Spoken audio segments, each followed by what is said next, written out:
Astaghfirullah. Bismillahirrahmanirrahim. Assalamualaikum warahmatullahi wabarakatuh. Alhamdulillah wassalatu wassalamu ala Rasulillah wa ala alihi wa sahbihi wa mawalah wa la hawla wa la quwwata illa billahi wa ba'd. Alhamdulillah, segala puja dan puji hanya milik Allah Subhanahu wa ta'ala. Salawat dan juga salam kita hadiahkan kepada Rasul kita Nabi besar Muhammad sallallahu alaihi wa ala alihi wasallam. Kita lanjutkan kajian kita masih membahas tafsir singkat dari surah Al-Baqarah, dan kita masuk pada ayat Inna as-safa wal marwata min sya'airillah faman hajjal baita aw i'tamara fala junaha alaihi ay yatawwafa bihima wa man tatawwafa khairan fa innallaha syakirun alim. Sesungguhnya Bukit Safa dan juga Bukit Marwah termasuk dari syiar-syiar Allah, artinya bagian daripada perintah agama. Faman hajjal baita, maka barang siapa yang berhaji ataupun melaksanakan umrah, maka tidak mengapa dia melakukan tawaf di antara keduanya. Dan barang siapa yang melakukan kebaikan ataupun melaksanakan ibadah sunnah, maka itu lebih baik bagi dia, karena Allah zat yang maha syakir, bersyukur, dan alim, maha mengetahui. Waktu ini muliakan Allah Subhanahu wa ta'ala, ayat ini bicara tentang satu ibadah di dalam manasik haji dan umrah yang disebut dengan sa'i.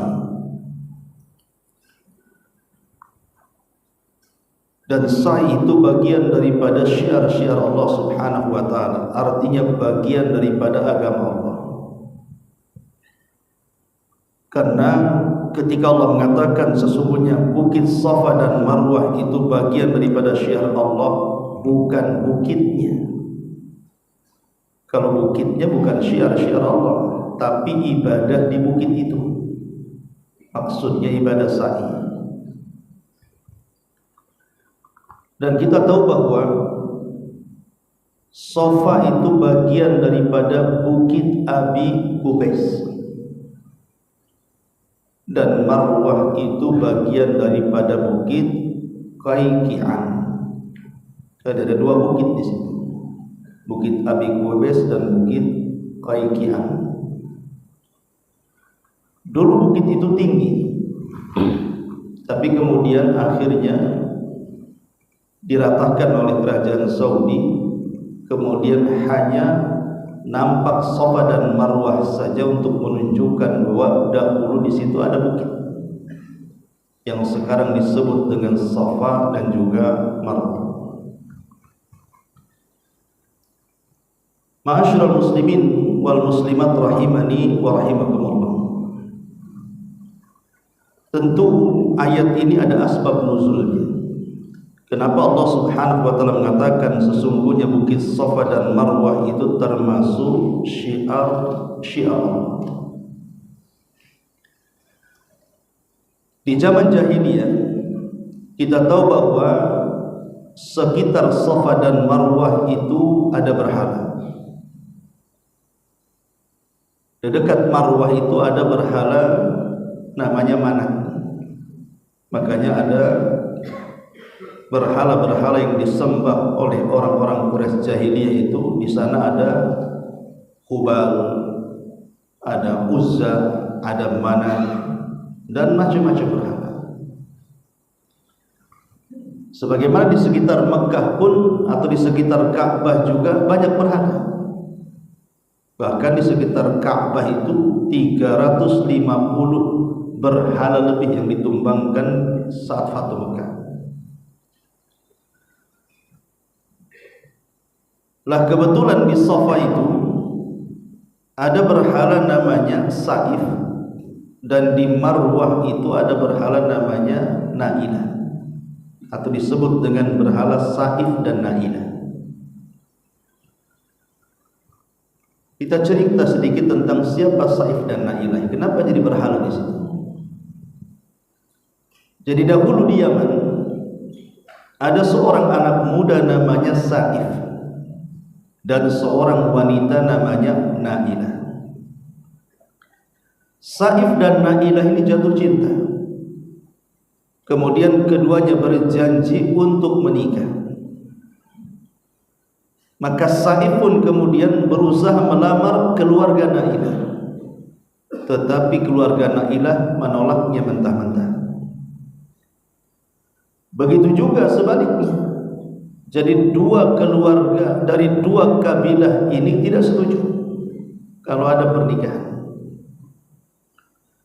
Maka kecewalah kemudian dua sejoli ini. Akhirnya keduanya berbisik-bisik untuk datang ke Mekah. Boleh jadi mungkin dengan datang ke Mekah, berdoa di sekitar Ka'bah, meminta kepada Allah agar dilembutkan hati orang tua keduanya, akhirnya keduanya bisa menikah. Maka berangkatlah kemudian dua orang ini, tentu tidak bersamaan, sendiri-sendiri. Akhirnya sampai pula mereka di Mekah itu. Kemudian sesampainya di Mekah, mereka pun berjumpa di sekitar Ka'bah. Karena perjalanan dari Yaman ke Mekah di kala itu kan cukup lama, lain dengan sekarang. Dan yang namanya anak muda yang sedang jatuh cinta, apalagi kemudian jauh daripada keluarga, tentu kerinduannya sangat luar biasa. Sehingga ketika berjumpa di sekitar Ka'bah, malah kemudian berdua-duaan di situ. Kemudian masuk ke dalam Ka'bah dan berzina di Ka'bah. Itulah orang yang pertama berzina di Ka'bah itu Saif dan Na'ilah di dalam Ka'bah. Karena kemudian keduanya sudah merobek kehormatan Ka'bah yang merupakan Baitullah, rumah Allah Subhanahu wa taala. Akhirnya Allah mengutuk dua sejoli ini, mengutuk jadi batu, baik Saif ataupun Na'ilah. Jadi ceritanya kayak maling kundang, dikutuk jadi batu. Ya tentu ini kan kalau di Indonesia itu kan ada namanya cerita rakyat. Maka di Arab juga ada cerita rakyat. Itulah cerita rakyatnya seperti itu. Soal sanadnya sahih atau tidak, wallahu a'lam. Tapi begitu kisahnya. Akhirnya kemudian untuk supaya menjadi pelajaran bagi siapapun yang datang ke Mekah, agar mereka tidak kurang ajar dengan kehormatan Ka'bah, maka dua berhala itu kemudian diletakkan di Safa dan Marwah. Saif diletakkan di Safa, Na'ilah diletakkan di Marwah, supaya menjadi bahan pelajaran bagi orang-orang yang sedang tawaf dan sa'i, bahwa jangan sampai merobek kehormatan Ka'bah. Tetapi kemudian belakangan setelah tahun berjalan, zaman demi zaman berlalu, akhirnya orang-orang tidak lagi menganggap itu sebuah pelajaran, tetapi justru malah menyembah dua berhala itu. Subhanallah, lihat bagaimana akal tidak lagi berfungsi kepada orang-orang yang melakukan kesyirikan kepada Allah. Orang yang melakukan kesyirikan itu tidak punya akal. Bagaimana kemudian mereka menyembah berhala yang ceritanya berhala itu adalah dari orang-orang yang sudah menghina Ka'bah. Ma'asyiral muslimin yang dimuliakan Allah Subhanahu wa taala. Lah ketika kemudian Islam sampai ke Mekah, artinya sudah mulai menyebar. Kemudian terjadi Fathu Mekah, terjadi pembebasan kota Mekah, sehingga para sahabat juga mudah untuk melaksanakan haji dan umrah. Lah ketika mereka hendak melakukan sa'i di sekitar Safa dan Marwah, para sahabat itu malas, tidak mau. Kenapa alasannya? Karena dulu di situ tempat orang berputar menyembah Saif dan Nailah. Jadi takut tasyabuh dengan orang-orang musyrik. Apalagi memang di sekitar Marwah juga dulu ada berhala Manat. Jadi sahabat menolak. Bukan menolak artinya tidak mau melakukan itu. Mereka punya alasan. Kalau bisa janganlah kemudian sa'i di Safa Marwah. Karena kesannya kita ini dulu pernah menyembah berhala di zaman jahiliyah. Teringatkan kembali di masa jahiliyah. Maka ketika kemudian mereka enggan melakukan sa'i dengan alasan itu, turun ayat ini. Allah Subhanahu wa taala berfirman, "Inna Safa wal Marwata min sya'airillah." Sesungguhnya Safa dan Marwah itu, kalau sa'i di situ, itu bagian dari agama Allah. Bukan karena kemudian di situ dulunya ada berhala, kemudian setelah dihancurkan berhalanya kita tak boleh tawaf di situ atau tak mau tawaf di situ lagi. Sama kok dengan Ka'bah. Dulu Ka'bah juga ada berhalanya. Tapi setelah dihilangkan berhalanya, kemudian mereka pun tawaf di sekitar Ka'bah. Lah di Safa juga sama. Kita boleh melakukan sa'i karena sudah tidak ada berhala di situ. Dan Allah mengatakan itu bagian daripada sya'airillah, bagian daripada syiar-syiar Allah. Ini perintah agama. Kemudian Allah Subhanahu wa taala mengatakan, "Faman hajjal baita aw i'tamara." Barang siapa yang haji ataupun umrah. Hukum haji wajib seumur hidup. Satu kali. Kalau haji berkali-kali, lebihnya sunnah. Adapun umrah menjadi khilaf para ulama, apakah wajib ataukah sunnah? Jamaahirul ulama sunnah, tapi ada sebagian mazhab mengatakan wajib. Kenapa? Karena Allah gandengkan antara ibadah haji dan umrah. Artinya umrah juga wajib seumur hidup satu kali. Dan itu pendapat yang kuat. Tapi bagi yang kemudian melakukan umrah berkali-kali, ya sunnah saja, tidak menjadi wajib. Jadi kewajibannya bagi yang berpendapat wajib ya satu kali saja. Nah, Allah mengatakan, "Faman hajjal baita aw i'tamara fala junaha alaihi." Tidak mengapa dia an yatawafa bihima, untuk melakukan tawaf di situ. Tetapi di sini Safa dan Marwah berbeda dengan Mekah. Maksudnya berbeda dengan Ka'bah. Kalau Ka'bah kita tidak sedang haji dan umrah, kapanpun masuk ke areal Ka'bah itu disunahkan tawaf. Itu sebagai pengganti tahiyatul masjid. Jadi kita masuk ke Masjidil Haram, pertama kali kita lakukan tawaf. Kalau tidak mau ya salat tahiyatul masjid. Ataupun di situ juga boleh kita membaca Quran, berdoa. Tapi khusus Safa dan Marwah tidak disunnahkan. Safa dan Marwah itu disunnahkan tawaf di situ, artinya sa'i saat pelaksanaan ibadah haji dan umrah saja. Kalau Anda tidak sedang haji dan umrah, maka tidak disunnahkan sa'i di situ. Itulah bedanya tawaf di Ka'bah dengan tawaf di Safa Marwah. Kenapa? Karena di sini digandengkan dengan ibadah. Faman hajjal baita, barang siapa yang haji ke Baitullah, aw i'tamar ataupun umrah, fala junaha, tidak mengapa alaihi atasnya an yatawafa bihima, untuk tawaf di antara keduanya. Artinya tawafnya di sekitar Safa Marwah itu kalau sedang melaksanakan manasik haji dan umrah. Selain itu tidak disunnahkan untuk tawaf di situ. Beda dengan Ka'bah. Kapan-kapan pun kita bisa tawaf di situ. Kemudian Allah mengatakan, "Wa man tatawwa'a khairan." Barang siapa yang ingin melakukan kebaikan, artinya melaksanakan sunnah. Mungkin haji 2 kali atau umrah 2 kali, maka yang kedua kalinya ini sunnah. Fa innallaha syakirun alim, maka Allah Subhanahu wa taala adalah zat yang maha membalas. Syukur itu artinya membalas kebaikan. Al-alim dan maha mengetahui. Ma'asyiral muslimin yang dimuliakan Allah Azza wa Jalla, banyak peristiwa terjadi kalau kita cerita tentang Safa dan Marwah itu. Pertama, cerita tentang umat dulu. Kita tahu bahwa kalau kita singgung soal Safa dan Marwah, berarti kita diingatkan dengan kisah Abul Anbiya, kisah bapaknya para nabi. Siapa bapaknya para nabi? Ibrahim alaihi salatu wassalam. Jadi saat Ibrahim alaihi salatu wassalam membawa Siti Hajar dengan putranya Ismail dari Palestina menuju Mekah, tentu atas perintah Allah ya. Tiba-tiba kemudian Ibrahim meletakkan Hajar itu di sebuah bukit, di sebuah lembah yang terapit dengan 2 bukit.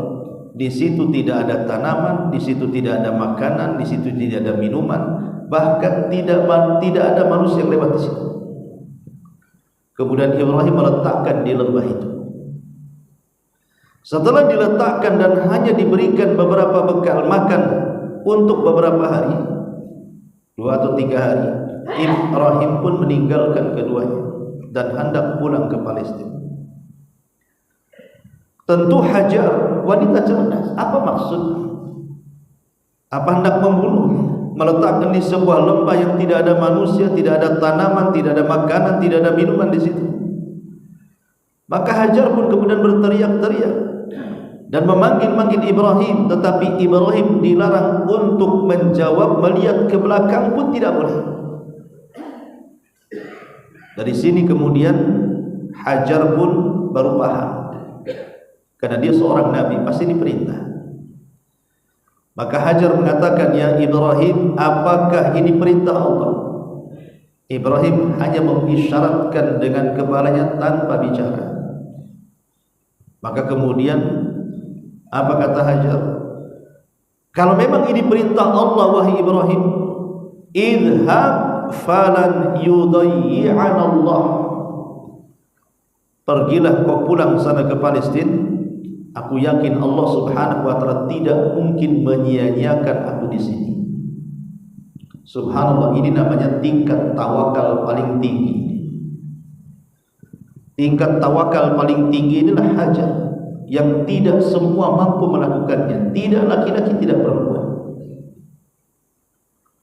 Bagaimana coba dia menyerahkan urusannya kepada Allah Subhanahu wa taala? Sangat yakin, wa man yatawakkal 'ala Allah fa huwa hasbuh. Siapapun yang menggantungkan hatinya kepada Allah, dia yakin Allah akan mencukupi kebutuhannya. Makanya tawakal itu penting dalam kehidupan kita itu, supaya tenang hidupnya. Orang yang tidak tenang hidupnya itu karena tidak tawakal dia kepada Allah. Akhirnya Ibrahim pun kemudian pergi meninggalkan Hajar.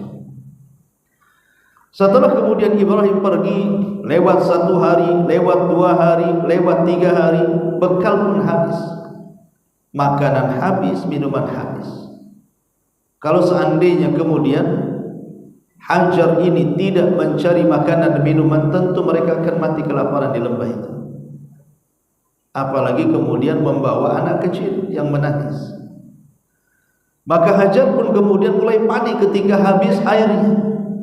Air minumnya habis, dia panik. Maka dia berusaha untuk mencari air minum. Larilah dia dari tempat itu ke sebuah bukit. Itulah yang disebut dengan Bukit Abi Qubais. Naik dia ke Bukit Abi Qubais, yang sekarang jadi istana raja. Kemudian ditengoklah dari situ, ada enggak air. Kemudian dari kejauhan nampak ada air. Itulah padang pasir. Terkadang apa yang dilihat itu seperti fata morgana. Nampak ada air, di dekat itu ada air pula. Lari dia ke Bukit Qayqi'an itu. Sampai di Bukit Qayqi'an itu, yang sekarang jadi Marwah, tak pun ada air di situ. Akhirnya balik lagi ke Safa, balik lagi ke Marwah, bolak-balik sampai 7 kali putaran. Berawal dari Safa, berakhir di Bukit Marwah. Berawal dari Bukit Abi Qubais, berakhir di Bukit Qayqi'an itu. Kemudian karena takut anaknya, kenapa dia pun kemudian melihat putranya balik ke tempat semula. Rupanya di situ sudah ada Jibril yang menancapkan satu sayapnya ke bumi di dekat kaki Ismail. Tiba-tiba kemudian memancarkan air yang sangat deras sekali. Lah karena takut air itu kemudian kemana-mana, maka kemudian Hajar pun membendung air itu dengan tanah dan mengatakan zam, zam, zam. Zam itu artinya mengumpulkan air untuk mengumpulkan tanah untuk membendung air, itu namanya zam. Ambil tanah, taruh zam, zam, zam gitu ya. Maka airnya sekarang disebut air Zam-Zam. Nah, ketika itu kemudian lama setelah kemudian hanya meminum air Zam-Zam, dan ini menunjukkan kata Nabi SAW itu air Zam-Zam itu bisa mewakili makanan. Jadi walaupun tidak makan minum Zam-Zam saja sudah cukup. Bahkan ada seorang sahabat itu 1 bulan tidak makan minum air Zam-Zam saja karena kehabisan bekal di jalan, tidak mati. Itulah barokahnya air Zam-Zam itu. Karena air Zam-Zam sendiri air yang diberkahi. Bahkan Rasul mengatakan ma'u Zam-Zam lima syuriba lahu. Air Zam-Zam itu akan mengabulkan setiap peminumnya. Lah kemudian selang beberapa waktu setelahnya, yang namanya sudah ada air, tentu burung dari mana-mana ada, pengen minum juga dari Zam-Zam itu. Lewatlah satu kabilah namanya Jurhum. Kok ada burung di situ? Pasti ada air, karena orang-orang gurun pasir tentu paham. Akhirnya kemudian diutuslah beberapa orang dari Jurhum itu untuk melihat di kerumunan burung itu. Rupanya di situ ada air dan seorang wanita dan anak kecil.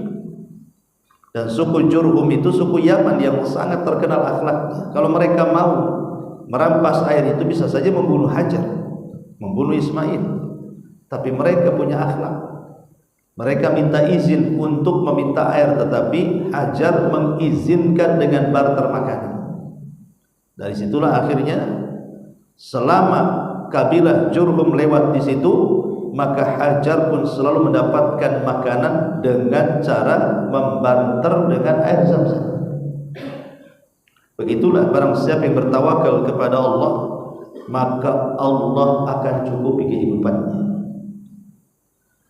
Yang ingin saya katakan adalah peristiwa ketika Hajar itu mencari air kemudian lari ke Bukit Abi Qubais yang sekarang disebut Safa, kemudian juga lari ke Bukit Qayqi'an yang disebut dengan Marwah hari ini, lah itulah yang kemudian menjadi manasik sa'i, baik dalam pelaksanaan haji ataupun pelaksanaan umrah. Ada namanya ibadah sa'i setelah tawaf, dan jaraknya tidak jauh dari Ka'bah. Ini peristiwa pertama.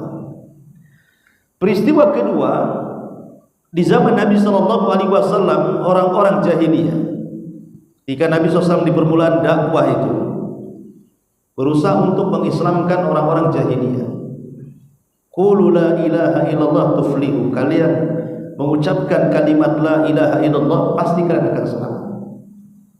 Tetapi mereka mengatakan aja'alal alihata ilaha wahid inna hadzal asyai'un ujab. Bagaimana mungkin kami menyembah Tuhan yang satu dan membuang Tuhan yang banyak ini? Mustahil. Sehingga di permulaan dakwah itu Nabi SAW mendapatkan tantangan yang luar biasa. Tidak banyak orang yang masuk Islam, terutama orang-orang yang tua-tua itu menolak sama sekali. Abu Jahal, Umayyah, Khalid, Walid, kemudian Rabi'ah, Syaibah, dan banyaklah yang menolak. Sehingga kemudian mereka pun ingin datang kepada Nabi SAW mempertanyakan soal mukjizat. Namanya Nabi itu kan harus punya mukjizat. Mereka mengatakan, ya Muhammad, kalau engkau mengaku seorang Nabi, mana mukjizatmu, mana keanehan? Kok tidak ada? Kalau tidak punya, Apa bedanya engkau dengan kami? Kemudian Nabi SAW mengatakan, baik kalau seandainya Allah perlihatkan mukjizat itu kepada kalian bahwa aku seorang Nabi, apa konsekuensinya? Maka mereka mengatakan, kami siap beriman. Akhirnya kemudian Rasul mengatakan, apa yang kalian kehendaki? Rupanya di luar nalar Nabi SAW, mereka meminta bulan dibelah menjadi dua. Ya Muhammad, kami minta bulan yang di atas itu kau belah jadi dua. Coba bayangkan, permintaan yang mustahil. Kalau belah kue, nah ini belah bulan, semana caranya? Ya. Tapi Nabi SAW tidak menolak permintaan itu. Nabi SAW berusaha berdoa kepada Allah Subhanahu Wa Taala agar mengabulkan keinginan orang-orang Quraisy itu, karena mereka berjanji akan beriman. Subhanallah. Betul-betul Allah kabulkan dengan isyarat tangan Rasul. Bulan itu terbelah menjadi dua. Yang separuhnya tetap menggantung di langit, yang separuhnya jatuh tepat di atas bukit Abi Qubais, atau dekat sekarang disebut bukit Safa. Jadi belahannya itu jatuh di atas bukit Safa, bukit Abi Qubais. Dan ingat bahwa ini bukan sihir, ini mukjizat. Disaksikan bukan hanya orang Mekah, tetapi disaksikan semua manusia di dunia.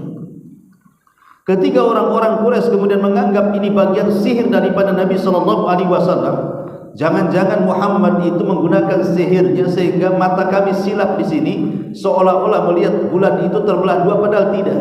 Baik kalau gitu, kita akan tanyakan kepada orang-orang yang datang dari Syam. Tunggu orang-orang yang dari Syam itu, yang dari Palestina, yang dari Syam itu, apakah mereka melihat yang sama dengan yang kami lihat di sini? Karena tidak mungkin, jarak sihir kan jauh. Ya sihir ya sekitar situ saja. Akhirnya kemudian setelah beberapa hari, datanglah orang-orang yang berniaga ke Syam itu. Kemudian mereka bertanya orang-orang musyrik Arab itu, adakah kalian melihat bulan terbelah menjadi dua? Rupanya mereka juga menyaksikan di Syam bahwa bulan terbelah menjadi dua. Subhanallah. Mukjizat yang nyata, tanda-tanda Allah yang nyata tidak membuat mereka beriman, justru menuduh Rasul tukang sihir dan mengatakan zahara sihru Muhammad, telah tampak sihirnya Muhammad gitu. Bukannya beriman, malah mengatakan dia sahir, tukang sihir. Ma'asyiral muslimin wal muslimat rahimani wa rahimakumullah. Dari sini menunjukkan bahwa di Bukit Safa ini banyak peristiwa terbelahnya bulan menjadi dua. Makanya Allah mengatakan iqtarabatis sa'atu wansyaqqal qamar. Telah dekat hari kiamat ketika bulan terbelah menjadi dua. Ini peristiwa yang kedua. Peristiwa yang ketiga, di Bukit Safa inilah Nabi SAW membuat markas pertama kali di permulaan dakwah. Karena di bukit ini ada satu rumah yang kita kenal dalam sejarah, rumah Arqam ibn Abi Arqam. Arqam ibn Abi Arqam ini, itu rumahnya di atas Bukit Safa, dekat dengan Ka'bah. Di rumah itulah Nabi SAW berkumpul bersama para sahabat, membicarakan dakwah. Yang mengherankan adalah pemilik rumah itu namanya Arqam Ibn Abi Arqam. Itu anak muda, usianya masih belasan tahun, ya sekitar 16, 17, anak muda. Dan itulah satu-satunya anak muda yang masuk Islam dari kabilah Bani Mahzum. Bani Mahzum itu kabilahnya Abu Jahal. Dan permusuhan Abu Jahal dengan Rasul, paham lah ya kan, dalam sejarah luar biasa. Lah ketika itu kan Abu Jahal dan juga orang-orang yang mengancam siapapun yang ada hubungan dengan Muhammad, maka mereka akan merasakan akibatnya. Bisa disiksa, bisa dibunuh. Subhanallah, coba bayangkan. Allah kemudian membuat lembut seorang anak muda dari kabilah Abi Jahal membuka rumahnya untuk dijadikan markas di atas Bukit Safa. Dan Nabi SAW Setiap mendapatkan satu orang yang masuk Islam, maka akan diajari Islam di dalam rumah itu. Coba bayangkan 3 tahun tidak ada orang yang tahu. Ketika dakwah Syriah itu, disitulah tempat markas dakwahnya. Ya wajar. Pertama karena orang tidak akan mengira di rumah musuh Allah dan Rasulnya terjadi tarbiyah Islam. Yang kedua, Arqam ibn Abi Arqam ini masih muda. Biasanya orang kalau melakukan pertemuan pasti di rumah-rumah orang-orang yang sudah tua, Abu Bakar kan gitu ya, atau di rumah Utsman. Masa di rumah anak muda? Jadi orang enggak akan mengira.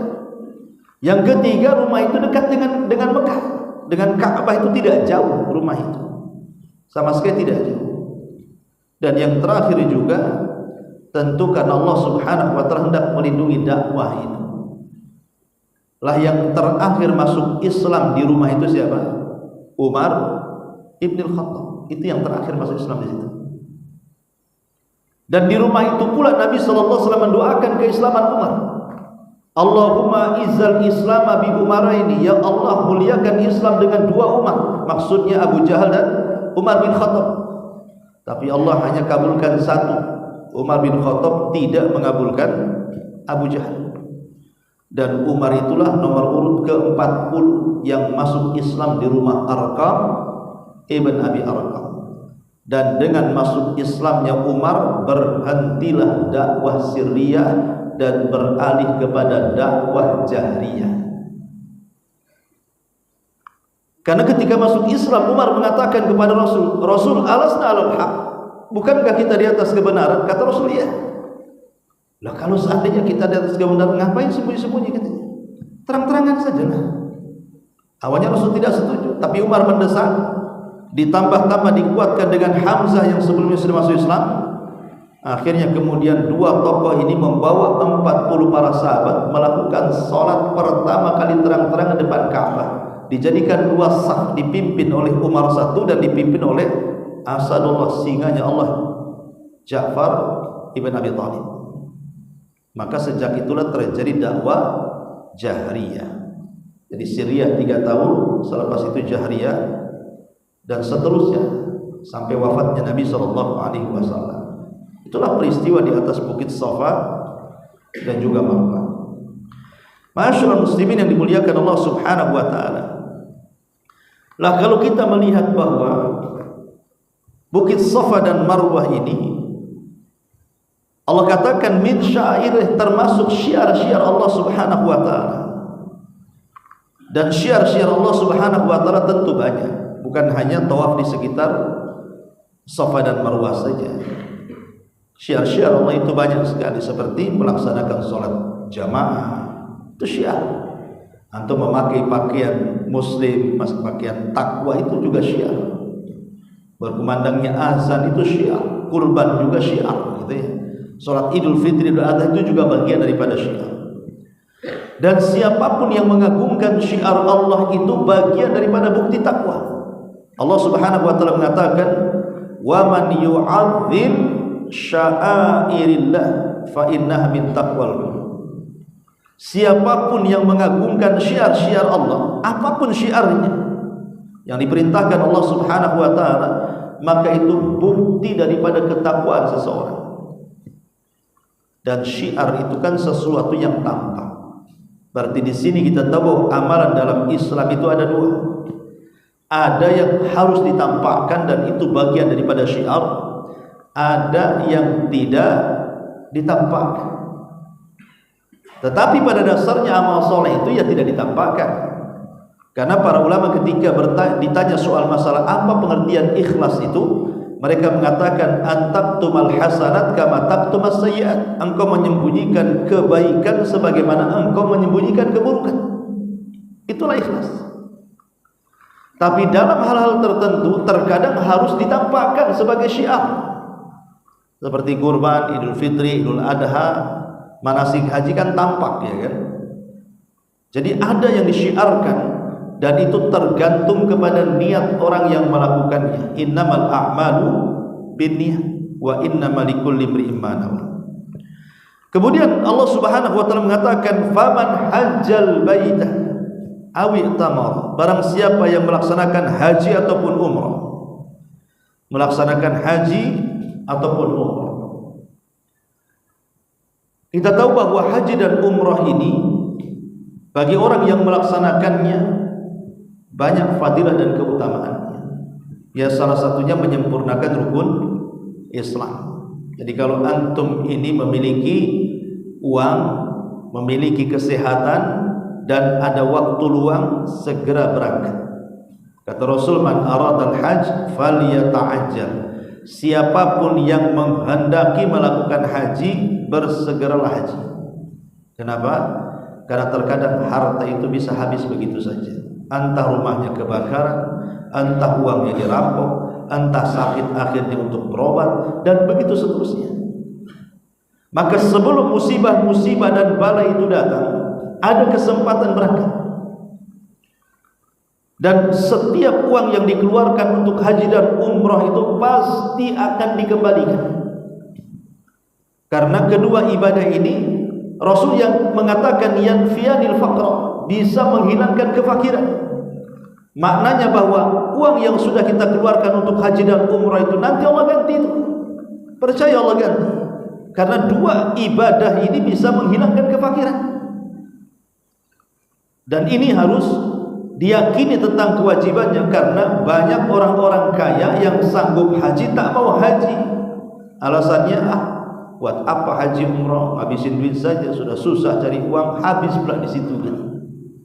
Dia belum pernah merasakan lezatnya ibadah, padahal dia seorang muslim. Ma'asyiral muslimin yang dimuliakan Allah Azza wa Jalla. Kemudian Allah mengatakan, fala junaha alaihi an yattawafa bihima, maka tidak mengapa dia melakukan tawaf di antara Safa dan Marwah. Wa man tatawwa'a khairan fa innallaha syakirun alim. Barang siapa yang kemudian melakukan kebaikan di tempat itu, maka itu lebih baik, karena Allah Zat yang Maha Syakir. Nama Allah itu Asy-Syakir dan Syakur. Quran menyebutnya Syakur, ada juga Syakir.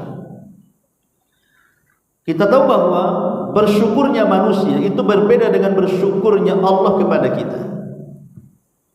Kalau bersyukurnya manusia, umpamanya ada orang yang berbuat baik kepada kita, atau kepada keluarga kita, atau kepada anak kita, atau kepada orang tua kita, tentu kita akan berterima kasih. Jadi tidak mesti antum berbuat baik kepada saya. Bisa saja antum berbuat baik kepada orang tua saya, kepada anak saya, kepada istri saya, kepada keluarga saya, maka saya sangat bersyukur. Tetapi Allah Subhanahu wa ta'ala tidak demikian. Allah itu hanya akan membalas syukur itu kepada orang yang berbuat baik khusus dirinya saja. Karena Allah tidak berhajat dengan kita. Kita yang berhajat dengan Allah Subhanahu wa ta'ala. Tetapi sebagai balasan dari Allah Subhanahu wa ta'ala, karena kita sudah berbuat baik kepada dengan cara mentaati Dia dan beribadah kepada Allah, terkadang balasan itu dalam bentuk pertama Allah lipat gandakan pahalanya. Mungkin dari satu ibadah Allah lipat gandakan menjadi 10 kali lipat, atau mungkin menjadi 700 kali lipat, atau mungkin lipatannya tanpa batas. Ini yang pertama. Atau terkadang dalam bentuk seluruh kesalahan-kesalahan kita itu akan dihapuskan oleh Allah Subhanahu wa ta'ala. Atau terkadang Allah Subhanahu wa ta'ala mengganti dengan sesuatu yang jauh lebih baik lagi. Seperti kisah Nabi Sulaiman alaihi salam, ketika dia kemudian terlena dengan kuda-kudanya, akhirnya dia meninggalkan 2 rakaat salat di waktu petang, baru sadar, maka dia marah dengan kuda-kudanya karena sudah melalaikannya. Besoknya disembelih semua kuda-kudanya. Kuda-kuda mahal itu, koleksi Sulaiman untuk berjihad. Tetapi dengan itu Allah ganti dengan cara apa? Ditundukkannya awan dan angin kepada Sulaiman. Berapalah kecepatan kuda dibandingkan kecepatan angin? Allah ganti. Dari sini ada kaidah, man taraka syai'an lillahi awwadallahu khairan min. Barang siapa yang meninggalkan sesuatu karena Allah, Allah akan ganti sesuatu itu dengan yang jauh lebih baik lagi. Jangan takut meninggalkan sesuatu. Anda umpamanya bekerja di sebuah instansi, di situ banyak ribanya, banyak haramnya, banyak kezalimannya, antum tak tahan di situ. Kalau meninggalkan pekerjaannya lillah karena Allah, ingin mendapatkan pekerjaan yang lebih mulia, yang lebih halal, yang lebih baik lagi, Allah akan ganti. Tapi kalau pindahnya, di sini gajinya sama sih di sana, tapi cuma di sini agak ribet aja. Berarti meninggalkan bukan karena Allah, karena gaji saja. Ya, Allah dia akan mendapatkan apa yang dia inginkan saja. Tapi kalau meninggalkan ya karena Allah Subhanahu wa taala yakin Allah akan datangkan yang jauh lebih baik, tidak mesti dalam bentuk bilangan, bisa saja dalam bentuk berkah. Allah ganti dalam bentuk berkah. Mungkin di sini sih memang banyak uangnya, di situ tidak banyak, tetapi karena keberkahannya justru yang tidak banyak lebih mencukupi dibandingkan yang banyak.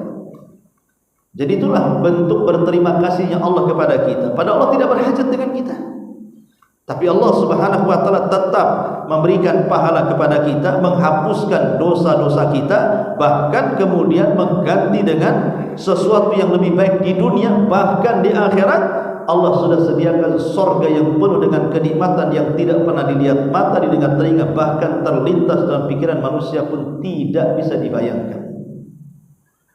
Adapun kemudian alim, Allah Maha mengetahui.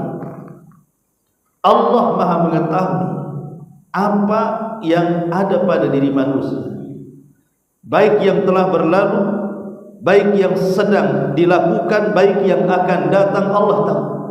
Atau perkara-perkara yang mustahil terjadi, kalau terjadi Allah tahu. Allah itu mengetahui segalanya, dan pengetahuan Allah itu meliputi segalanya. Terkadang pengetahuan kita ini terlupakan dengan berjalannya zaman ini. Contoh umpamanya, mungkin 1 tahun kemarin kita ini pernah jalan kemana? Mungkin 1 tahun kemarin itu saya pernah ngajar kitab apa? Kemudian saya tanya, tahun kemarin kita ngajar kitab apa ya? Terkadang kita sudah lupa. Jangankan bicara tahun kemarin, pelajaran minggu kemarin yang saya ajarkan saja itu sudah lupa. Pengetahuan kita ini terbatas. Kadang-kadang hanya ini umpamanya hari ini saya ngaji nih, saya jelaskan sama antum, mungkin dapatlah pengetahuan, tapi besok mungkin lupa lagi. Terkadang harus diingatkan. Tapi Allah Subhanahu wa taala itu pengetahuannya sangat dalam. Terkadang Allah yang mengingatkan kita kelak pada hari kiamat. Allah mengingatkan kita, bukankah engkau sudah melakukan ini dan itu? Bukankah engkau sudah melakukan ini? Itu Allah ingatkan kita tuh. Karena pengetahuan kita berbeda dengan pengetahuan Allah gitu. Seperti dalam hadis Al-Arad itu, hisab yang mudah. Ketika ada seorang hamba dihadapkan kepada Allah, kemudian ditutupi tabirnya di antara dia dan manusia, hanya dalam tabir itu dia dengan Allah saja. Kemudian Allah bertanya, bukankah aku sudah berikan nikmat ini itu, nikmat ini itu? Kata hamba ini, iya. Ya. Allah yang ingatkan. Karena pengetahuan seorang hamba itu terbatas, jika harus diingatkan. Tapi pengetahuan Allah ini alim. Alim itu wazan fa'il dalam bahasa Arab. Wazan fa'il itu artinya tufidu ad-daimumah, sesuatu yang memiliki faedah terus menerus dan tidak terputus. Seperti namanya tawil, tinggi, ya tinggi terus. Qasir, pendek, ya pendek terus. Tapi kalau namanya jau'an, menggunakan kata kerja ataupun wazan fa'lan namanya kan, jau'an, lapar, kalau makan jadi kenyang. Ya, atau kaslan, malas, kalau namanya rajin, hilang pula malasnya. Tapi kalau wazan fa'il, alim, dan rata-rata nama-nama Allah itu menggunakan wazan fa'il. Alim artinya pengetahuannya terus menerus dan tidak pernah akan lupa. Itulah nama Allah Subhanahu wa taala Al-Alim. Fa innallaha syakirun alim, karena sungguhnya Allah syakir. Allah itu Maha membalas. Dan di sini ada faedah bahwa kalau nama Allah Subhanahu wa taala itu dalam bentuk jamalah, nama Allah itu dalam bentuk nama-nama yang indah, maka kita dianjurkan untuk menirunya.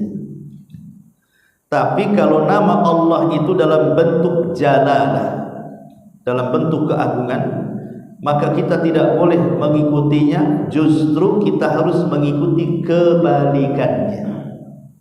Contoh umpamanya, nama Allah Jalalah, Allah itu mutakabbir, zat yang maha sombong. Kita tidak boleh ikut sombong, karena itu nama Allah Al-Jalalah namanya. Berarti kita harus melakukan kebalikannya. Apa kebalikan sombong? Tawadhu, ya, rendah hati. Man tawadhu'a lillahi rafa'ahu Allah. Barang siapa yang rendah hati kepada manusia, maka Allah akan angkat derajatnya. Tapi kalau nama Allah itu dalam bentuk jamalah, nama-nama indah, Ar-Rahman, Ar-Rahim gitu ya.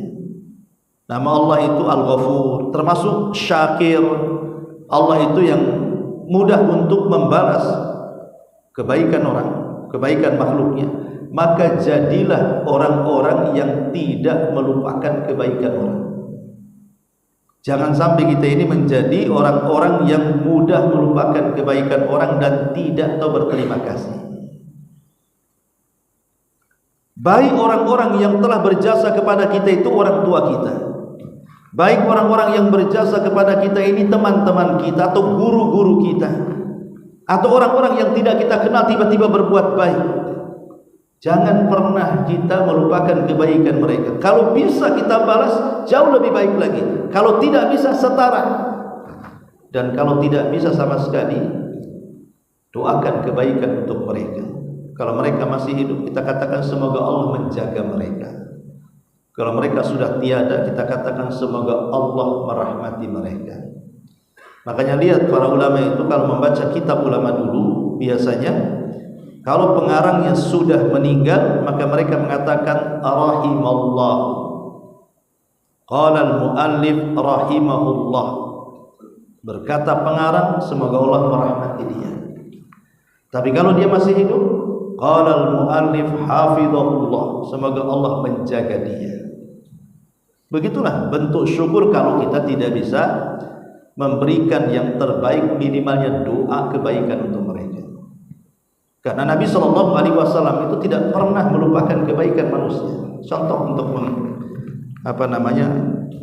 mengakhiri ceramah ini. Dahulu